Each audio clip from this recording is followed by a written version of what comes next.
Good evening and welcome. I am Amarachi Ubani. Tonight, Adamawa State Governor and the Victim Support Fund earmarks 390 million naira for the rehabilitation of public facilities affected by the insurgency.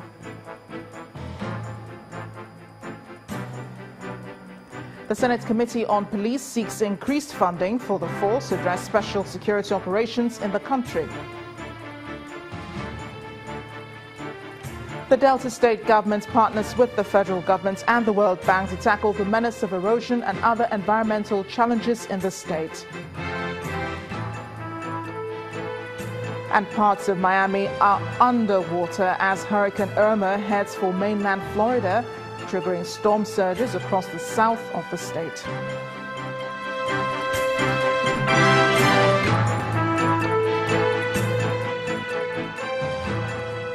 The Adamawa State Government and the Victim Support Fund have jointly put together the sum of 390 million naira for the rehabilitation and reconstruction of 13 public facilities in the local government areas affected by insurgency in the state. At the groundbreaking ceremony of one of the buildings, the new council secretariat for Michika local government area, the executive secretary of the fund, Professor Sunday Ochoche, listed some of the facilities to include hospitals, schools, and offices of the local government councils. According to Professor Ochoche, the fund also caters for about 500 children orphaned by the insurgency in the northeast. The flag-off of the total construction of Michika Local Government Secretariat is as a result of a formal request by Governor Mohammed Jibrila to the Victim Support Fund to assist in the reconstruction of public structures destroyed by insurgents in Adamawa State. Our last intervention in this state was providing an additional 20 million naira to the hospital in Michika. We handed over the checks to the governor for the support of the hospital in Michika and Mubi. And I believe that they are in the process of actualizing and implementing that project. By the time it is fully implemented, Michika General Hospital is going to have a brand new ambulance.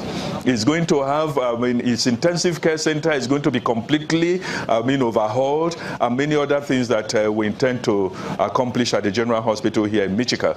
Representing the governor of Adamawa State, the head of service to the Adamawa State government appreciates the Victim Support Fund for the intervention and cautions against the use of substandard materials for the building.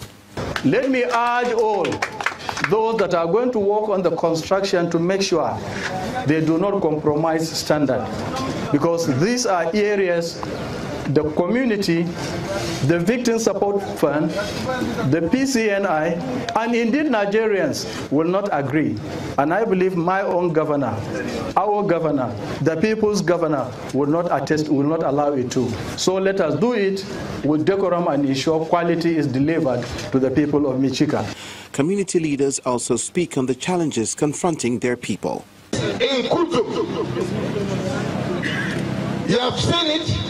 And we are also pleading that this bridge, please come to our aid and reconstruct that bridge so that our businessmen can boost the economy here in Michika. This community, including Madagascar local government, up to Uba, up to Dambua, the electricity that we used to enjoy is no more. It has been destroyed completely. The roads, as you are coming on the way, you will have seen the conditions of the roads.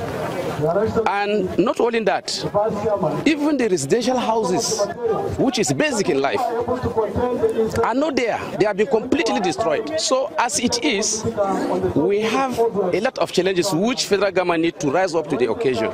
Apart from the reconstruction and rebuilding of the local government secretariats, other areas of intervention include renovation of primary schools, hospital and maternity clinic. These interventions will no doubt help rebuild lives and restore hope to these communities.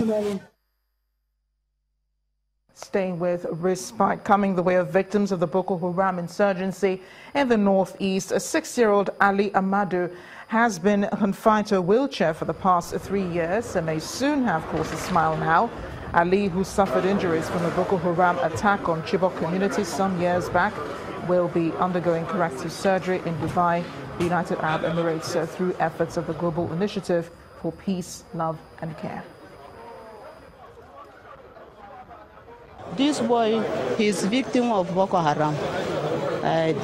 The time that the entire Chibok local government, they hit him with their car. We want taking him to Dubai for surgery. 3 months ago, somebody called us from Chibok that there's a boy that needs help in Chibok, that we should try and support him. Then after we called Abu's auntie and his uncle who spoke to them, then we found out that on the eve or 2 nights after the Chibok girls were kidnapped, Boko Haram went back to Chibok again to rampage Chibok, and Ali and the mother came out running. The mother was pregnant then. The mother fell and lost the child, and while Ali was very unlucky, they ran over him with a motorcycle. Ali was kept under a mango tree for 3 days because the Boko Haram was still in his village. He bled from the nose and mouth, no medical attention, before the mother took him back to the house, and for 3 years, Ali had been lying down. He had never ever seen a doctor before. Against the backdrop of insecurity across the country, the Senate is considering passing a bill for direct funding of the police for effective crime prevention. This information is coming from the chairman, Senate Committee on Police Affairs, Senator Abu Ibrahim, during an assessment tour of police deployment along the Kaduna-Abuja Expressway, where he describes the budgetary allocation for the police as very poor and totally unacceptable. Senator Ibrahim notes that a situation where the police use funds meant for purchasing equipment and welfare of its personnel for special operations is totally unacceptable.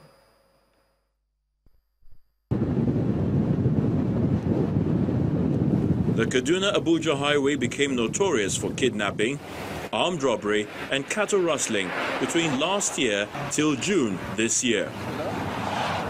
Not less than 20 people were kidnapped by gunmen, including lawmakers, diplomats and other travelers on the road, a situation that prompted the Inspector General of Police to deploy about 600 special forces to the area. The chairman, Senate Committee on Police Affairs, Senator Abu Ibrahim, accompanied by the Kaduna State Commissioner of Police, Mr. Agioli Abe, are on an assessment tour at the operational base of the troop and to interact with them. Addressing the officers and men at the Qatari Divisional Police Headquarters, which is being used as the operational base for the Operation Absolute Sanity, Senator Ibrahim emphasized that the police can do little or nothing in crime prevention in the face of inadequate funding. If we don't fund them, why would it will collapse? It happened when the airport was moved to Kaduna. Throughout the 40 days period, not a single case of kidnapping police, because they are well funded. But once it stopped, then the same is doing it again. Now you can come back again. You have the people here, you have the personnel, you have the capabilities, because they are hampered. So you have to find a way of sustaining it through proper funding. Senator Ibrahim also charged the special forces to take the battle to the den of the kidnappers, whom he says are hiding inside the forests. The State Commissioner of Police says he's optimistic that the officers that have been carefully selected for the operation will live up to expectations. We are ready for this operation. All we need is just support. And when we have this total support, we can assure citizens that we will provide excellent services if they are provided with everything we needed to secure this forest. As normalcy gradually returns to the Kaduna-Abuja highway, the committee assures Nigerians it will soon take a tour of 6 states of Nasarawa, Kano, Kaduna, Niger, Kogi, Zamfara and Katsina to solicit the state government support for security operations around their states. The debate over the cost of governance and the controversies over wages of federal lawmakers continues. A former chairman of the National Human Rights Commission, Professor Chidi Odinkalu, believes one of the major problems confronting the nation is the opaque nature of the system, where civil servants take advantage of it to enrich themselves. He was guest on our political program, Sunday Politics. I think the problem is that we have made politics the most profitable thing in in town. Government is the biggest business. The richest people are civil servants. You think politicians are making money?